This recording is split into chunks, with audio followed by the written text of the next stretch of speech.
Praise God for what He has shared to us today morning. और प्रभु का धन्यवाद हो जो आज प्रभु ने हमसे बांटा है उसके लिए। He has been teaching me one thing yesterday, और कल परमेश्वर मुझे एक चीज को सिखा रहा था, वो ये है, and that was what Santosh Uncle was sharing about God's rest. और वही संतोष अंकल ने आज वही हमारे साथ बांटा है परमेश्वर के विश्राम के संदर्भ में।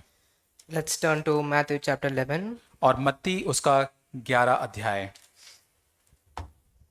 मत्ती 11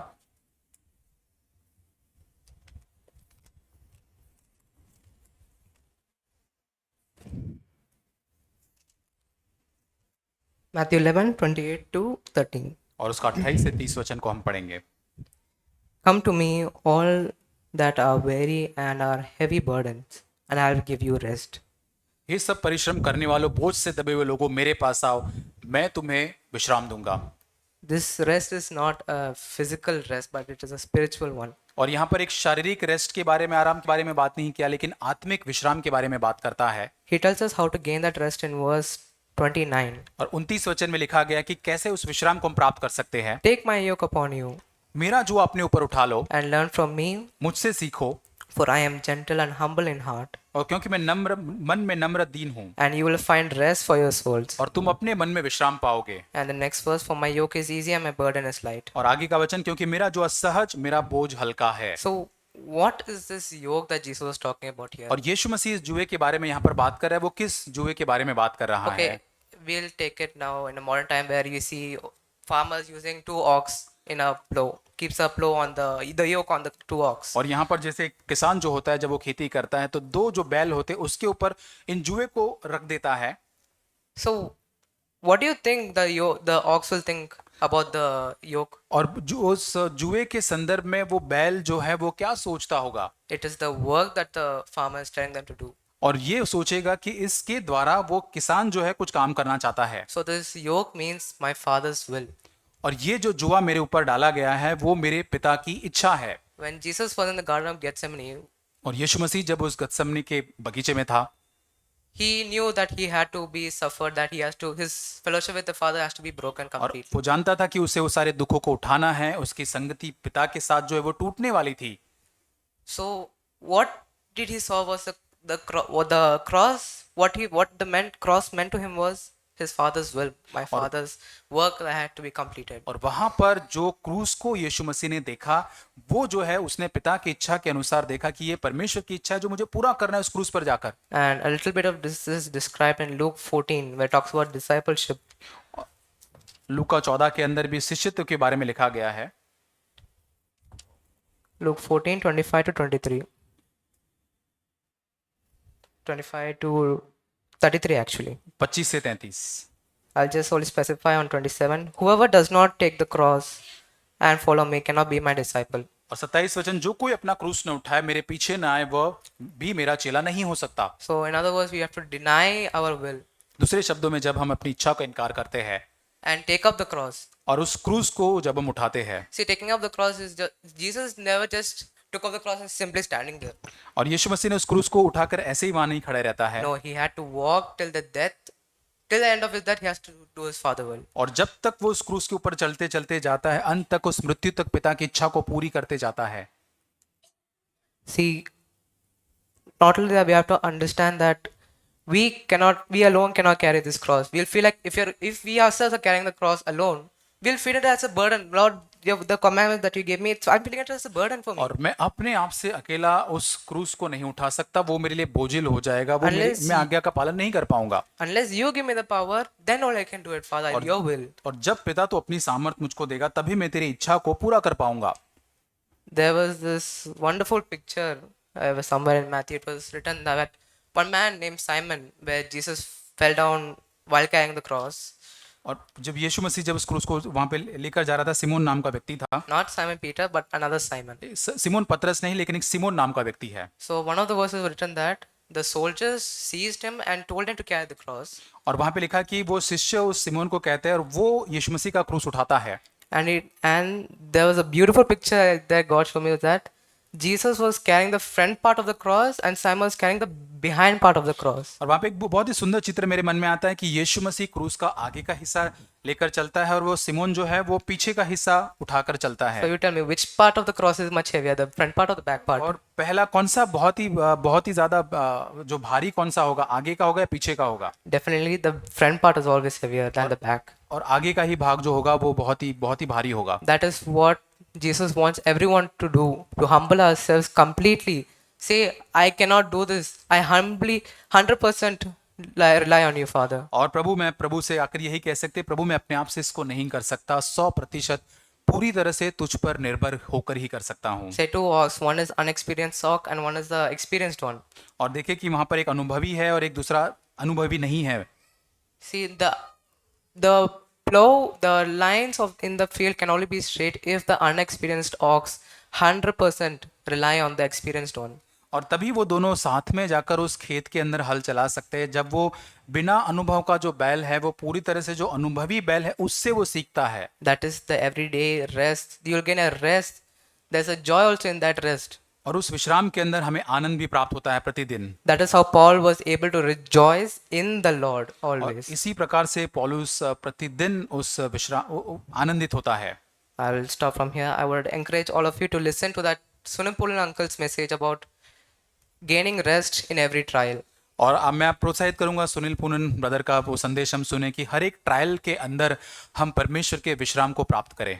And I would apologize to any one of you here who I am unknowingly I hurted you by my words. I would deeply apologize. और यदि किसी को मैंने अपने शब्दों से चोट पहुंचाई तो उसके लिए भी मैं क्षमा चाहता हूं। And I'm sorry it took so much time. Thank you. मैं प्रभु का धन्यवाद देती हूँ जो प्रभु ने आज ये समय दिया। मैं कुछ बातों को बांटना चाहती हूँ जो प्रभु ने सिखाया।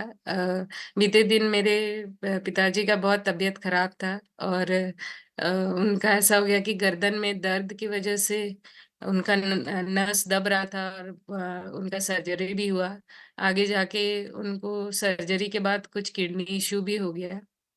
तो मैं इस बताना चाहती हूँ कि प्रभु ने क्या सिखाया इन सब परिस्थितियों के द्वारा। पहले तो जब हर एक बात हो रही थी तो मुझे बहुत अशांत थी। मैं प्रभु की योजना से कहीं न कहीं खुश नहीं थी और मेरा विश्वास भी कहीं खो गया था। और मैं कहीं न कहीं प्रभु को बोल रही थी कि ये सब चीज़ जल्दी ठीक हो जाए। लेकिन प्रभु ने हर एक बात से मुझे ये सिखाया। पहला चीज़ मुझे याद है कि जब मैं प्रार्थना करती थी तो मैं प्रभु को बोलती थी कि आप पे निर्भर होना सिखाएँ। तो प्रभु ने बहुत सारी परिस्थितियों को लाया और मुझे ऐसा दिखाया कि कहीं न कहीं मैं प्रभु के ऊपर बहुत सारे बातों के लिए निर्भर नहीं थी। और प्रभु ऐसा नहीं चाहते हैं कि हम कोई बैकअप प्लान रखें और फिर हम प्रभु पे निर्भर रहे। प्रभु चाहता है, क्योंकि जब सिचुएशन बदल रही थी, मुझे ऐसा लग रहा था, मैं प्रभु को बोल रही थी कि प्रभु मैंने ऐसा नहीं सोचा था आप ऐसा करेंगे या ऐसे बातें आएगी। मुझे लगा था कि ठीक है अब सर्जरी हो गया तो अब ठीक हो जाएँगे, लेकिन फिर कुछ नया बात आ गया। तो ऐसे बदलती सिचुएशन में जब हम प्रभु के ऊपर, जब मैं ये अपने आप को जाँच पाई कि मेरा निर्भर प्रभु के ऊपर नहीं था, कहीं न कहीं मैं अपने ऊपर भी कुछ निर्भर थी कि मुझे अच्छे डॉक्टर से मैंने सर्जरी करा लिया या ऐसा अच्छे हॉस्पिटल में ले गए। लेकिन मुझे प्रभु के ऊपर पूरी रीति से एक निर्भर रहना है और ये चीज़ प्रभु ने मुझे सिखाया कि सिचुएशन जितना भी बदले, जैसा आज अंकल ने भी शेयर किया कि उस आंधी को देखते समय हम प्रभु को बहुत छोटा कर देते हैं। वैसे ही मैं भी जब बदलते परिस्थितियों को देखने लगी तो मैं प्रभु को बहुत छोटा कर दी और इस वजह से प्रभु ने मेरे अंदर में ये जाँचने का मौका दिया कि कहीं न कहीं मैं प्रभु के ऊपर पूरी तरह से निर्भर नहीं थी। उनके ऊपर मैं भरोसा नहीं कर रही थी, हर एक बातों के लिए उनके पास नहीं आ रही थी। और दूसरी चीज़ है कि हर एक बातों में मुझे यह देखना है कि प्रभु की इच्छा पूरी होनी चाहिए। मैं कहीं न कहीं मेरा रवैया जब ऐसा हो रहा था तो मेरा रवैया यह था कि मैं प्रभु को सुझाव देने लगी कि प्रभु आप ऐसा कर दीजिए मेरे लिए, आप वैसा कर दीजिए। लेकिन कहीं न कहीं मैं ये नहीं देख रही थी कि प्रभु आपकी इच्छा क्या है इस परिस्थिति में? आपकी इच्छा ही केवल पूरी होनी चाहिए ये सब बातों में। तो वो प्रभु ने बताया कि हर एक बातों में प्रभु की इच्छा मेरे जीवन में होनी चाहिए, और अ, प्रभु की इच्छा के अनुसार ही जब होगा, क्योंकि यूसुफ के जीवन में बहुत सारी चीजें थी जो देखने में बहुत अच्छा नहीं था, लेकिन वैसे ही अभी भी बहुत सारी बातों को प्रभु ने रखा है, वो देखने में मुझे नहीं अच्छा लग रहा है, लेकिन प्रभु आपकी योजना, आपकी इच्छा पूरी होनी चाहिए। प्रभु ने मुझे यिर्मयाह 29:11 से बात किया कि जो भी कल्पनाएं प्रभु के पास है मेरे लिए, वो प्रभु जानते हैं। मैं नहीं जानती कि आगे क्या होने वाला है, क्या होगा, लेकिन प्रभु जानते हैं, और प्रभु यह भी जानते हैं कि वो मेरे लिए लाभ की है। कोई ऐसा लाभ नहीं, पृथ्वी का लाभ नहीं कि एकदम से सब ठीक हो जाए, सब मेरे पास आ जाए, लेकिन मेरे आत्मिक लाभ के लिए, मैं आत्मिक रीति से प्रभु में कितना बढ़ूं, उन्हें जानूं, क्योंकि प्रभु उस परखने से उस सोने के हर एक इम्प्योरिटी को निकालते हैं। वैसे प्रभु भी ये सिचुएशन लाते हैं कि हर एक जो भी गंदगी है वो निकले, उसके लिए एक परखने का समय होता है, और उस परखने के समय में प्रभु को मुझे अनुमति देना है कि आप मेरे जीवन में इन सब बातों को होने दें। तो प्रभु की इच्छा और योजना के प्रति जो मैं सोच रही थी, जो मेरा कुछ गलत ये रवैया था कि प्रभु को सुझाव देना, आप ऐसा करें, वो चीज़ प्रभु ने मुझे सिखाया कि मैं प्रभु को प्रभु के तरीके से वो काम करने दूँ, मैं केवल प्रभु पे विश्वास रखूँ, एक अटूट विश्वास, और उस विश्वास में मुझे परिस्थिति छोटा लगे और प्रभु बड़ा लगे। और तीसरी बात यह कि वो आनंद जो मेरा कहीं न कहीं खो गया था, मैं वो आनंद को नहीं महसूस कर पा रही थी। ऐसा लग रहा था कि वो आनंद सिर्फ़ जो परिस्थिति है वो अच्छी है तो वो आनंद है, और परिस्थिति अच्छी नहीं है तो आनंद चला गया। मैं देख पा रही थी अपने अंदर, प्रभु जाँचने का मौका दिए कि कैसा एक आनंद मेरे अंदर था, जो मेरे आस-पास सब ठीक है तो वो आनंद है, नहीं है। और यह मुझे प्रभु सिखाया कि प्रभु की उपस्थिति जो मेरे अंदर है वो सच्चा आनंद ला पाती है।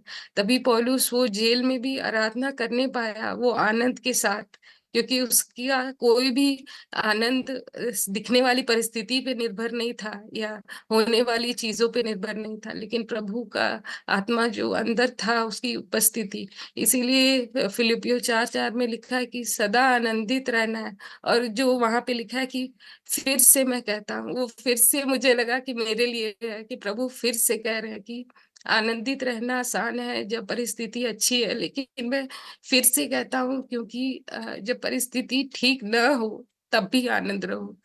तो मैं धन्यवाद देती हूँ कि हर एक चीज से प्रभु ने सिखाया, बढ़ाया। अब भी प्रभु बहुत सारी बातों को सिखा रहे हैं, और कलीसिया ने मेरा पूरा सहयोग किया हर एक बातों से। कोलकाता की पूरे परिवार की, कोलकाता फेलोशिप के हर एक जन ने आगे बढ़ के हर एक बदलती परिस्थितियों में मेरे साथ खड़े रहे। मैं एक फेलोशिप का वो आनंद पाई जो मैं खुद नहीं, वैसा मेरा रवैया है। मैं किसी के लिए बोझ के साथ प्रार्थना नहीं करती थी, लेकिन प्रभु जब मेरे पापा के लिए सबने बोझ के साथ प्रार्थना किया, तो मुझे प्रभु ने ये सिखाया कि वो सहभागिता का आनंद जो एक दर्द को शेयर करता है, वो चीज़ मुझे बहुत सीखने को मिला। तो मैं इस पूरे परिवार का धन्यवाद देती हूँ। प्रभु की महिमा हो हर एक बातों से। प्रभु को धन्यवाद देता हूँ आज के वचनों के लिए। तो एक वर्स हमने पढ़ा था Philippians 4:9, as for the things you have learned and received and heard and seen in me practice this things and the God of peace will be with you. So जैसे यहाँ पे है प्रैक्टिस दिस थिंग्स, तो similarly एक verse पे ये पूरा सप्ताह मैं मनन कर रहा था, मनन और प्रैक्टिस करने की कोशिश कर रहा था कि ये भी मेरे जीवन में ऐसा ही हो। सो लूक 6:46 एंड 47। सो इन 47 में वापस एक प्रैक्टिस जैसा ही है, बट उसके 46 में पढ़ना चाहूंगा। Now why do you call me Lord Lord and do not do what I से। तो यहाँ पे प्रभु मुझे यही सिखा रहे थे, why you do not do what I से। तुम वो प्रैक्टिस क्यों नहीं कर रहे हो जो मैं तुमसे कह रहा हूँ। मैं बस प्रार्थना कर रहा हूँ, लेकिन मेरे जीवन में वो प्रैक्टिस नहीं है। The next verse is everyone who comes to me, first comes to me, second hear my words, and third act on them. So I was coming to Jesus, I was listening to him, but I was not acting. I was not acting according to it. I was not taking actions according to it. मेरा वो practice missing था. तो प्रभु ने मुझे यही सिखाया कि practice कितना ज़रूरी है. और आज हम वचन भी उसी के बारे में सुना कि जब मैं प्रैक्टिस करूंगा तब वो God of peace will be with me. और फिलिपिन्स में मैं दोबारा आना चाहूंगा.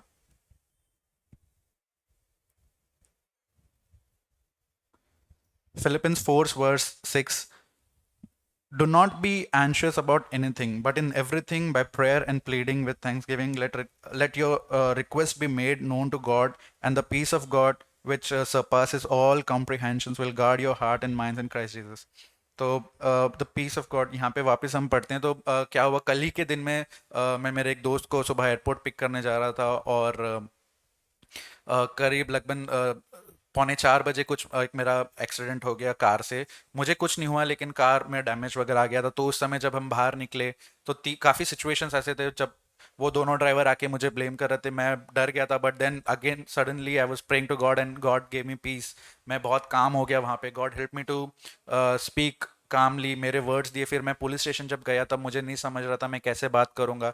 तब दोबारा मैंने प्रेयर किया कि प्रभु प्लीज आप मुझे शब्द दो, मैं क्या बात करूं मुझे नहीं पता. आप इन ऑफिसर्स का माइंड आपके हाथ में देता हूं. आप इनसे माइंड चेंज कीजिए इनका. तो हर एक सिचुएशन में प्रभु मेरे साथ था. हर एक सिचुएशन में मुझे बहुत स्मूथली, मुझे भी नहीं पता कैसे, बट वो उस सिचुएशन से मुझे बाहर निकालते गया. पहले वो एक्सीडेंट हाईवे से पुलिस स्टेशन लेकर गया. पुलिस स्टेशन से बाहर लेकर आया. फिर जब मैं बाहर आ गया तो जो ड्राइवर्स थे वो मुझे चेस करने लगे. वो कह रहे थे कि तुम कैसे निकल गए बिना कुछ किए. मतलब वो कह रहे थे कि तुमने पैसे दे दिए और पैसे दे के तुम खुद छूट गए और मुझे हमें फंसा दिया. तो वो बहुत एग्रेसिव तरीके से आए थे, शायद मुझे मारने के लिए या गाड़ी को कुछ डैमेज कर देंगे. उन जो बात करने का तरीका था उनसे यही फील हो रहा था. बट तब मैंने दोबारा प्रेयर किया कि प्रभु मुझे आप बचाइए, मुझे वर्ड्स दीजिए दोबारा इनसे बात करने के लिए. और मुझे वो, तो प्रभु ने मुझे वर्ड्स भी दिए और उस सिचुएशन में वापस शांति भी दिया. एक पीस था. I was able to speak to them with very calm tone and voice. और वो भी जब आए गुस्से में थे, लेकिन जब वो दोबारा जा रहे थे वो भी शांत होके चले गए थे. तो मैं प्रभु का धन्यवाद देता हूँ कि उसका शांति सच में मेरे साथ में था. We sang that song today. हमने वो गीत को गाया आज. Rest believing. विश्वास करना विश्राम के ऊपर. Rest believing, nothing doubting. कुछ भी संदेह ना करे, विश्वास करे विश्राम पर. Cast on him your every care. उस पर आप डाल दीजिए अपने हर एक चिंता को. You know, that first line really encouraged me पहला लाइन जो है मुझे बहुत ही प्रोत्साहित किया. to be at rest, believing that God is in control of everything. विश्राम में रहे कि और विश्वास करे कि परमेश्वर जो सारी चीजों का नियंत्रण रखता है. Nothing doubting. कुछ भी संदेह ना करे. You know, that word doubting is very important there. वहाँ पे संदेह करना जो शब्द है बहुत ही महत्वपूर्ण है. Because belief and doubt, they don't go together. क्योंकि विश्वास और संदेह ये दोनों साथ में नहीं जाते. You know, many times, you know, I can say in my life, you know, I know God is on the throne, I know everything. बहुत बार मैं अपने जीवन में कह सकता हूँ कि मैं परमेश्वर को जानता हूँ, मुझे सब कुछ पता है. But then maybe very mildly in my heart there may be a slight doubt, really God, can everything work together? और Can लेकिन everything work? मेरे मन में एक ऐसा संदेह हो सकता है कि हल्का सा छोटा सा कि क्या सच में प्रभु मेरी मदद कर सकता है इस परिस्थिति में. That's a doubt. वो एक संदेह जो है, I may not say it aloud, ये वो मैं उसे जोर से मैं कहता नहीं हूँ. but in my heart there can be a little stutter towards it, that belief. और मेरे हृदय के अंदर थोड़ा सा हिचकिचाहट हो उसके प्रति. That word says nothing doubting. और वचन कहता है कि कुछ भी संदेह ना करे. You know, it says in James chapter 1. और वो कहता है कि याकूब की पत्री में, It says in James chapter 1 verse याकूब पहला अध्याय 6. But he must ask in faith without any doubting, for the one who doubts is like the surf of the sea, driven and tossed by the wind. छठवां वचन, पर विश्वास से मांगे और कुछ संदेह न करे, क्योंकि संदेह करने वाला समुद्र की लहर के समान है जो हवा से बहती है और उछलती है. So you must ask without any doubting, the verse says there. और वहाँ पे वचन कहता है कि आप कुछ बिना संदेह के आप विश्वास से मांगे absolutely believing that God will provide. और पूरी तरह से विश्वास है कि परमेश्वर हमें प्रदान करेगा Absolutely believing that when I cast my worries and cares to God, He will take care of it. संपूर्ण तरीके से विश्वास करते हुए कि जब मैं अपनी चिंताओं को परमेश्वर पर डालूंगा तो वो मेरी पूरी मदद करेगा He says in Matthew chapter 7, verse 7. और मत्ती 7:7 में भी वो कहता है And when I was reading this, I read this verse: Ask and it will be given to you, seek and you will find, knock and it will be open to you. और वहाँ पे 7:7 में कहता है मत्ती में मांगो तो तुम्हें दिया जाएगा ढूंढो तो तुम पाओगे खटखटाओ तो तुम्हारे लिए खोला जाएगा I know this verse so well that I read it very fast. और मुझे ये वचन बहुत ही अच्छे से पता है इसके लिए मैंने बहुत फास्ट पढ़ा I went to the next verse, it says the same thing. और दूसरा उसके अगला वचन मैंने पढ़ा वो भी सेम बात कहता है Then the word really touched my heart. It says, For everyone who asks receives, and और- he who seeks finds, and to him who knocks it will be opened. और वहाँ पे उसके आगे का वचन 8वां वचन कहता है जो बहुत ही अच्छा है क्योंकि जो कोई मांगता है उसे मिलता है और जो कोई ढूंढता है वो पाता है और जो खटखटाता है उसके लिए खोला जाएगा That's an amazing promise that I can ask and I will receive. और एक अद्भुत प्रतिज्ञा है कि मैं मांगूंगा और मुझे मिलेगा So, without any doubting, I should go to God and ask for the Holy Spirit. और- Ask to help me in this trial. और कुछ भी संदेह ना किए बिना मैं परमेश्वर के पास जाऊँ और मांगू मैं पवित्र आत्मा से मांगू और मुझे मिलेगा And that He will take care of the rest. क्योंकि और वो बाकी सारे चीजों का वो ध्यान रखेगा Amen.